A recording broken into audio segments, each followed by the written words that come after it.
आज की युवा दोस्ती अहमियत देते हैं। माता पिता और गुरु के अलावा दोस्ती का रिश्ता भी बहुत खास होता है। दोस्त सुख दुख में आपका साथ देते हैं। अच्छे और बुरे के बारे में दोस्त बेहतर सलाह देते हैं।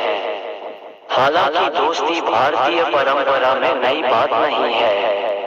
भारत में सच्ची मित्रता की कहानी सदियों पुरानी है, जिनका जिक्र पुराणों में मिलता है।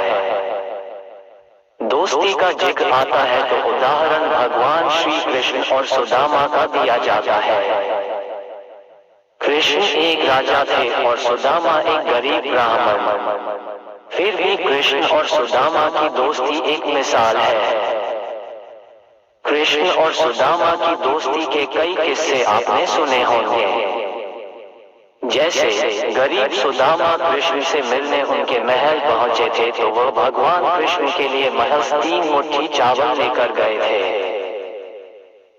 प्रभु श्री कृष्ण ने दोस्त के लाए चावलों को खुशी खुशी ग्रहण किया और उन्हें पूरी सृष्टि देने को तैयार हो गए।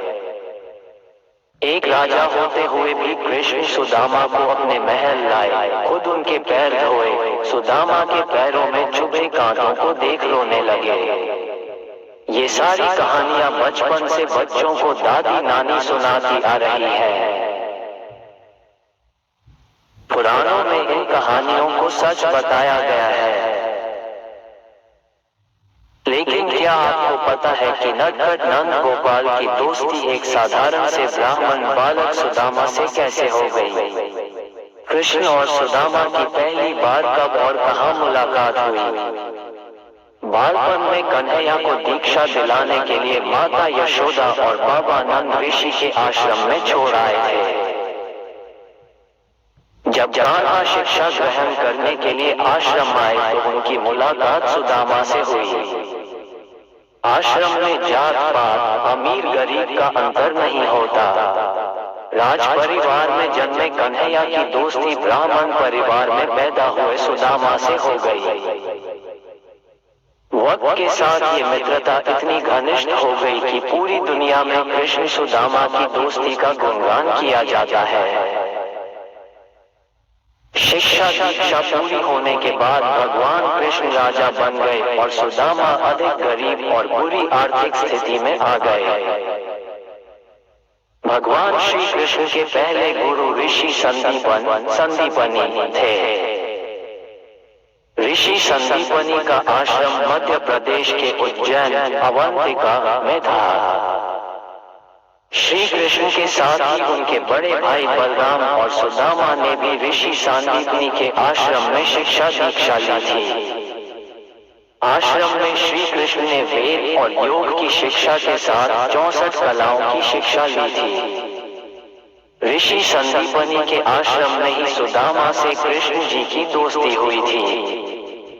आश्रम से शिक्षा लेने के बाद श्री कृष्ण मथुरा आ गए और बाद में द्वारका के राजा बनकर वहीं बस गए। सुदामा भी आश्रम से शिक्षा दीक्षा के बाद अपने ग्राम अस्मावतीपुर, जो वर्तमान में पोरबंदर है, आ गए और भिक्षा मांगकर अपने परिवार का पालन पोषण करने लगे। कहा जाता है कि सुदामा एक दिन में सिर्फ 5 घरों से ही भिक्षा मांगते थे। अगर इन घरों से कुछ मिल जाता तो परिवार का पेट भर जाता, वरना भूखे ही सोना पड़ता। उनकी दरिद्रता बहुत अधिक बढ़ गई तो सुदामा की पत्नी सुशीला ने उन्हें द्वारका के राजा यानी सुदामा के मित्र श्री कृष्ण से मदद मांगने को कहा। पहले तो सुदामा ने मना किया, लेकिन बाद में पत्नी की बात मानकर वह द्वारका की ओर चल पड़े। सुदामा इस बात को लेकर चिंतित थे कि जब सालों बाद वह अपने बाल सखा से मिलेंगे तो कन्हैया को भेंट में देने के लिए उनके पास कुछ भी न होगा। सुदामा की पत्नी ने इस बात को समझते हुए पड़ोस के घर से कुछ मुट्ठी चावल मांगकर पोटली बनाकर सुदामा को दे दी।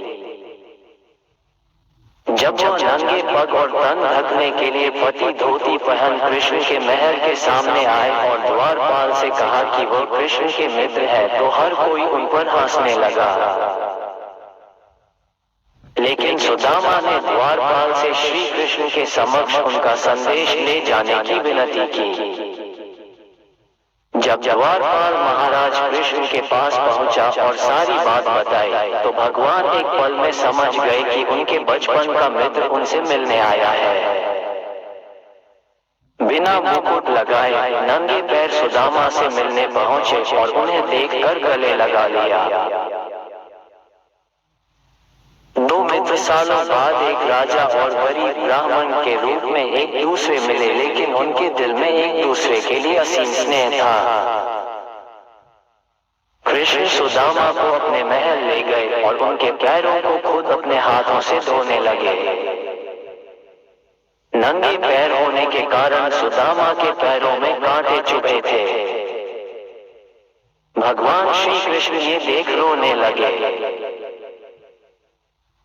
फिर कन्हैया ने अपने बाल सखा से पूछा कि मेरे लिए क्या गिफ्ट लाए हो, तो पहले सुदामा ने संकोच किया कि एक राजा को कुछ मुट्ठी चावल किस मुंह से दें।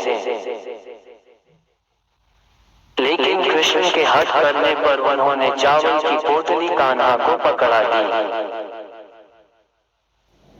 यशोदानंदन ने भी उन कच्चे चावलों को बड़े स्वाद के साथ खाया, जैसे उससे बेहतर कुछ हो ही ना। ऐसी थी कृष्ण और सुदामा की मित्रता। दोस्तों, अगर यह वीडियो अच्छी लगी हो तो लाइक करें, शेयर करें और चैनल सब्सक्राइब जरूर करें।